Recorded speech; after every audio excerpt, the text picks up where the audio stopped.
Branches of philosophy. तो आज के इस वीडियो लेक्चर में हम इसी टॉपिक पर बात करने वाले हैं कि फिलॉसफी की ब्रांचेस कौन कौन सी हैं, इसकी कौन कौन सी शाखाएं हैं और इसकी एजुकेशन में क्या इंपॉर्टेंस है। तो आप इस वीडियो को आखिरी तक देखिए और कोई भी डाउट हो, कोई भी क्वेश्चन हो तो कमेंट करके जरूर पूछिए। और अगर वीडियो आपको अच्छी लगे तब भी कमेंट करके अपना फीडबैक जरूर दीजिए। तो इस वीडियो को हम शुरू करते हैं। Branches of philosophy. तो अगर हम फिलॉसफी की ब्रांचेस की बात करते हैं तो देयर आर 5 प्राइमरी कैटेगरीज और ब्रांचेस ऑफ फिलॉसफी। तो कौन कौन सी हैं? फर्स्ट है एपिस्टेमोलॉजी, ज्ञान मीमांसा। सेकंड मेटाफिजिक्स है। थर्ड है एथिक्स, नैतिकता। फोर्थ लॉजिक, तर्क। और फिफ्थ है एस्थेटिक्स, सौंदर्य शास्त्र। तो फिलॉसफी की ये 5 ब्रांचेस हैं। अब हम एक एक ब्रांचेस की बात करेंगे कि क्या है, इसकी क्या इंपॉर्टेंस है। तो हम एक एक करके हम सभी ब्रांचेस के बारे में जानेंगे, समझेंगे। तो हम स्टार्ट करते हैं। सबसे पहले अगर हम एपिस्टेमोलॉजी की बात करते हैं, ज्ञान मीमांसा की बात करते हैं, तो एपिस्टेमोलॉजी जो ये फिलॉसफी की ब्रांच है, ये किसकी बात करती है? तो it is the study of knowledge. कि जो एपिस्टेमोलॉजी है किस चीज की स्टडी करता है? नॉलेज की, कि नॉलेज क्या है, नॉलेज का सोर्स क्या है, नॉलेज हमें कैसे मिलती है। तो ये कुछ ऐसे क्वेश्चन है जिसका आंसर हम एपिस्टेमोलॉजी में ढूंढते हैं। ठीक है। तो it is the study of knowledge. It deal with the process by which we can know that something is true. तो एपिस्टेमोलॉजी क्या है? एक स्टडी की नॉलेज है। It is the study of knowledge, एक ज्ञान का अध्ययन है। ठीक है। और इसमें यही चीज पता लगाई जाती है कि नॉलेज का सोर्स क्या है।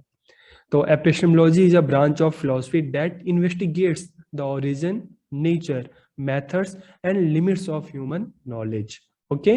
तो ये आपको क्लियर हुआ कि एपिस्टेमोलॉजी है, इसको एक लाइन में डिफाइन करना है तो it is a study of knowledge, कि नॉलेज क्या है, नॉलेज का सोर्स क्या है, नॉलेज हमें कैसे मिलता है। ओके। तो हम अब आगे देखते हैं। It addresses question such as. तो इसमें कुछ क्वेश्चन जिस पे बात की जाती है, कौन कौन से क्वेश्चन है, जैसे मैंने आपको अभी बताया, व्हाट कैन आई नो, मैं क्या जान सकता हूँ। ठीक है। इस दुनिया में जानने के लिए क्या क्या है। और हाउ इज नॉलेज एक्वायर्ड, कि नॉलेज को किस तरह से एक्वायर्ड किया जाता है, ज्ञान को कैसे कैसे प्राप्त किया जाता है। ठीक है। तो नॉलेज का सोर्स क्या है, एक क्वेश्चन है।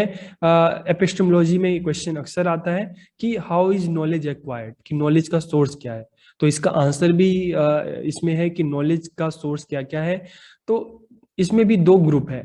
ठीक है। एक ग्रुप मानता है कि जो नॉलेज का जो सोर्स है वो क्या है, हमारा माइंड है, रैशनलिज्म। ठीक है। It believes that knowledge is gain primary through the mind. कि एक ग्रुप है जो मानता है कि जो नॉलेज का सोर्स है वो माइंड है, वो बुद्धि है। ठीक है। लेकिन एक दूसरा भी ग्रुप है जिसको हम कहते हैं empiricism. It believe that all our knowledge comes from our 5 senses. कि जो अनुभववाद है, ठीक है, जो एम्पिरिसिज्म है, ये क्या मानता है, इसका ये बिलीव है कि सोर्स ऑफ नॉलेज हमारी क्या है, सेंसेस है, इंद्रियां हैं। ठीक है। तो एपिस्टेमोलॉजी में जब हम बात कर रहे हैं कि it is the study of knowledge, कि नॉलेज की स्टडी है, कि नॉलेज का सोर्स क्या है, तो इसमें बात की जाती है कि नॉलेज के दो सोर्स हैं। एक क्या है, एक हमारा माइंड है और दूसरा क्या है, हमारे सेंसेस हैं। तो हमें जो भी नॉलेज मिलती है हमारे माइंड के थ्रू मिलती है, हमारे सेंसेस के थ्रू मिलती है। इसीलिए अगर हम इसको एजुकेशन से लिंक करें तो इसलिए स्कूल में, कॉलेज में बच्चों को जो भी चीजें सिखाई जाती है उनको सेंसेस के थ्रू सिखाई जाती है, माइंड एक्टिविटी के थ्रू सिखाई जाती है। तो इस तरह से बच्चों को माइंड और सेंसेस दोनों तरह से ही बच्चों को नॉलेज दी जाती है, उनको सिखाया जाता है। ठीक है। तो एपिस्टेमोलॉजी क्या है? Study of knowledge. और नॉलेज के सोर्स कौन कौन से हैं? माइंड और सेंसेस। ओके। तो ये चीज आपको क्लियर हुई। और इसी में इसीलिए हम देखते हैं स्कूल में बच्चों को तरह तरह के एक्टिविटीज कराई जाती है ताकि उनकी जो सेंसेस हैं, ठीक है, वो एक्टिव हों और उनको चीजों को एक्सपीरियंस करके करके चीजों को सीखें। और साथ के साथ माइंड एक्टिविटीज भी होती है, कंपटीशन होते हैं, इस तरह से चीजें हैं ताकि बच्चों को उसके माइंड के थ्रू या सेंसेस के थ्रू बच्चों की नॉलेज को इनहेंस किया जाए, बढ़ाया जाए। ओके।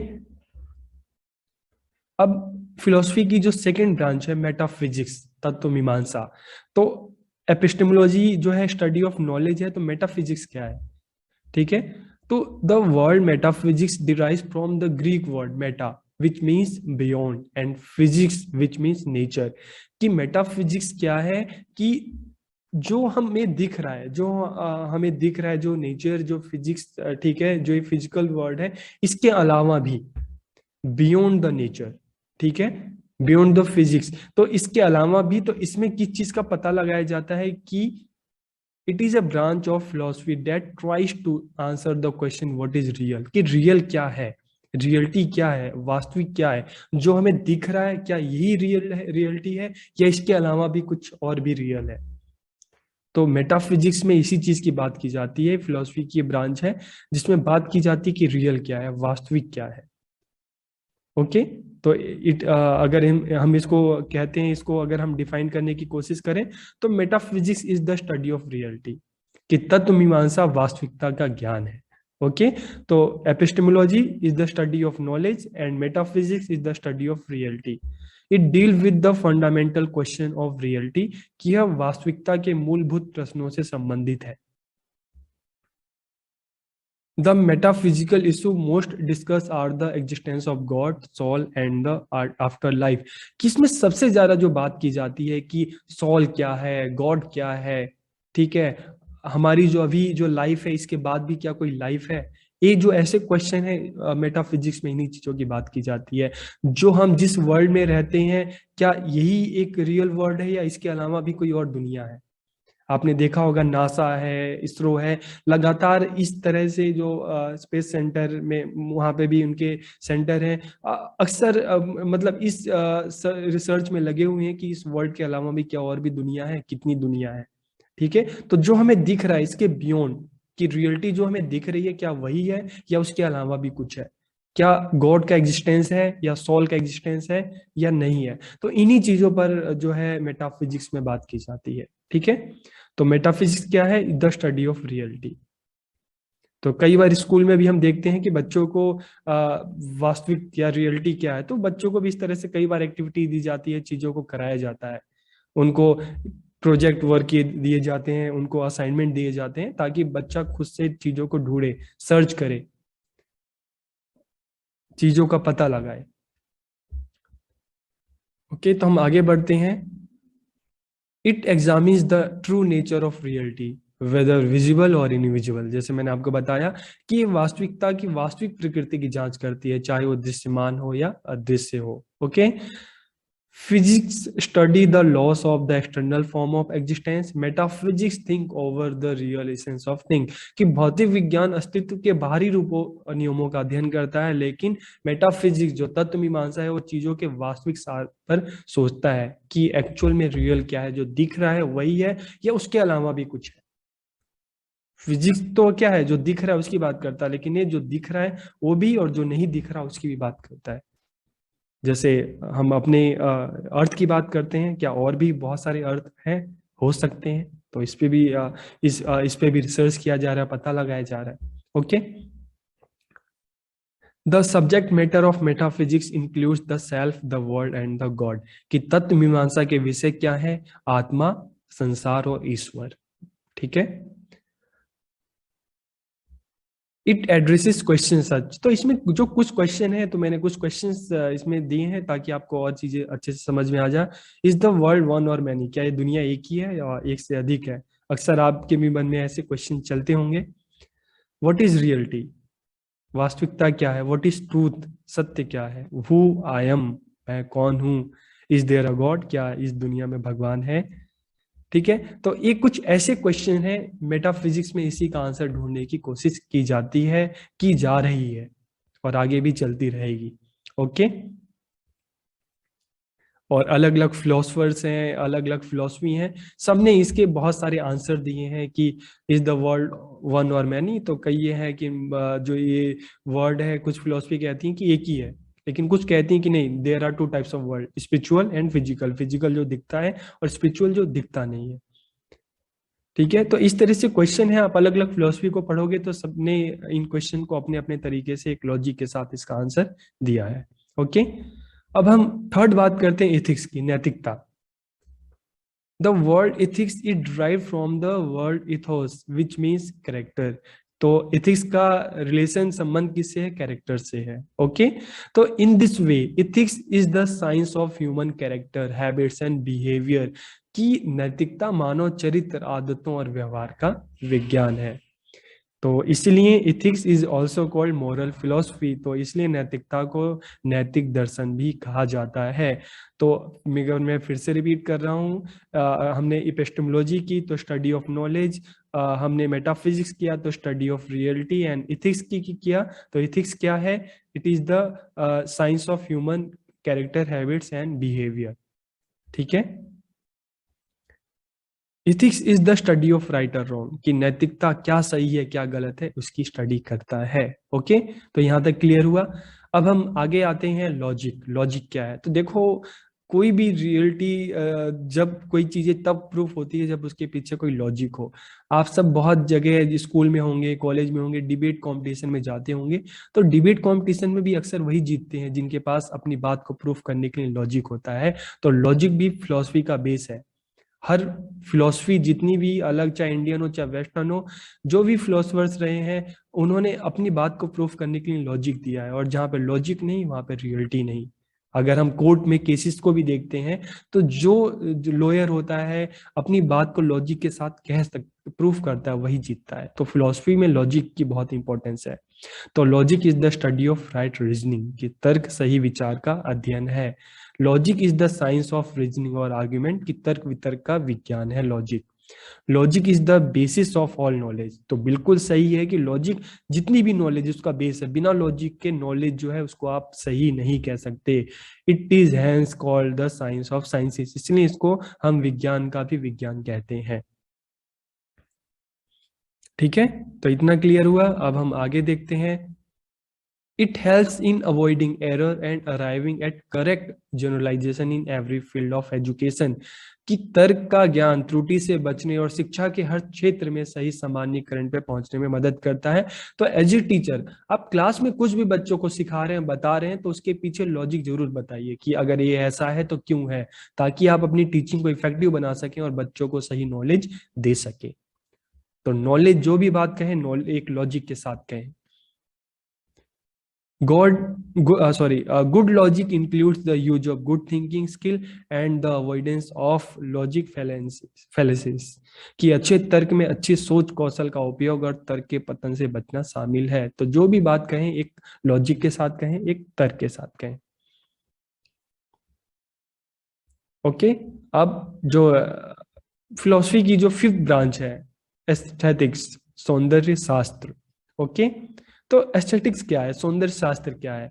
तो aesthetic is a branch of philosophy under which questions related to art, literature and beauty are discussed, कि यह दर्शन की एक शाखा है जिसके तहत कला, साहित्य और सुंदरता से संबंधित प्रश्नों पर विवेचन किया जाता है कि सुंदरता क्या है, ब्यूटी क्या है। ठीक है, कोई भी हम बात करते हैं, लिटरेचर की बात करते हैं, आर्ट की बात करते हैं, तो उसको जब हम फील करते हैं तो उसको फील करने के बाद मन में एक, जो आप कहोगे कि एक हैप्पीनेस आती है, एक अच्छी फीलिंग आती है।